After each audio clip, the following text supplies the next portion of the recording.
Extra marital affair मामले में Delhi high court ने बीते दिन एक अहम फैसला सुनाया है। कोर्ट के इस टिप्पणी ने शादी और शादी से जुड़े कानून पर बहस को फिर से चर्चा में ला दिया है। अदालत ने साफ कहा कि व्यभिचार यानी कि एक्स्ट्रा मैरिटल अफेयर अपने आप में कोई अपराध नहीं है, लेकिन ये वैवाहिक संबंधों को तोड़ने की एक वजह जरूर बन सकता है, जिस पर तलाक या अन्य वैवाहिक विवाद के मामलों में विचार किया जा सकता है।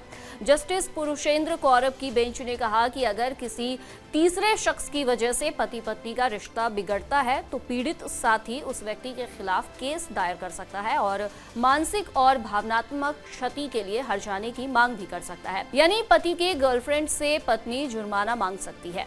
दरअसल ये मामला एक पत्नी की याचिका से जुड़ा है। महिला ने 2012 में शादी की थी। 2018 में उसने जुड़वा बच्चों को जन्म दिया, लेकिन कुछ साल बाद उसके पति के बिजनेस में एक दूसरी महिला शामिल हुई।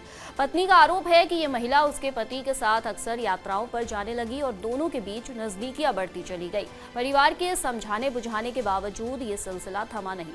पति सार्वजनिक जगहों पर प्रेमिका के साथ नजर आने लगा और आखिरकार तलाक की अर्जी भी दे दी। इसके बाद पत्नी ने पति और उसकी प्रेमिका दोनों के खिलाफ हाईकोर्ट का दरवाजा खटखटाया। वहीं पति और प्रेमिका का कहना है कि इस तरह के मामले की सुनवाई फैमिली कोर्ट में होनी चाहिए, लेकिन हाईकोर्ट ने स्पष्ट किया कि ये मुद्दा सिविल कानून से जुड़ा है, इसलिए सिविल कोर्ट में ही इसकी सुनवाई होगी।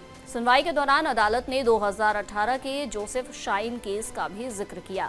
उसी ऐतिहासिक फैसले में सुप्रीम कोर्ट ने भारतीय दंड संहिता की धारा 497 यानी अडल्टरी कानून को असंवैधानिक करार दिया। पहले ये प्रावधान था कि अगर कोई शादीशुदा पुरुष किसी विवाहित महिला से संबंध रखता है तो उसे 5 साल तक की सजा और जुर्माने का सामना करना पड़ सकता है। हालांकि उस कानून के तहत महिला को अपराधी नहीं माना जाता था। सुप्रीम कोर्ट की 5 जजों की बेंच ने तब कहा था कि अडल्टरी को अपराध की श्रेणी में रखना व्यक्तिगत स्वतंत्रता और समानता के खिलाफ है, लेकिन साथ ही कोर्ट ने यह भी स्पष्ट किया था कि एक्स्ट्रा मैरिटल रिलेशन को किसी तरह का लाइसेंस नहीं समझा जा सकता।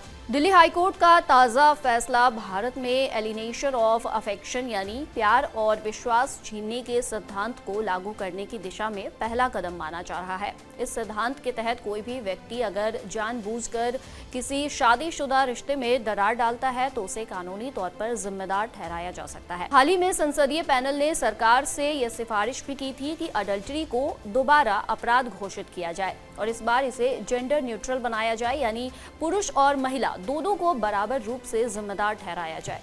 लेकिन अगर ऐसा हुआ तो ये सुप्रीम कोर्ट के 2018 के ऐतिहासिक फैसले के बिल्कुल उलट होगा। यानी बहस अब इस पर है कि विवाह संस्था को बचाने के लिए एक्स्ट्रा मैरिटल अफेयर को फिर से अपराध घोषित किया जाए या व्यक्तिगत स्वतंत्रता को ध्यान में रखते हुए इसे सिर्फ वैवाहिक विवाद तक ही सीमित रखा जाए।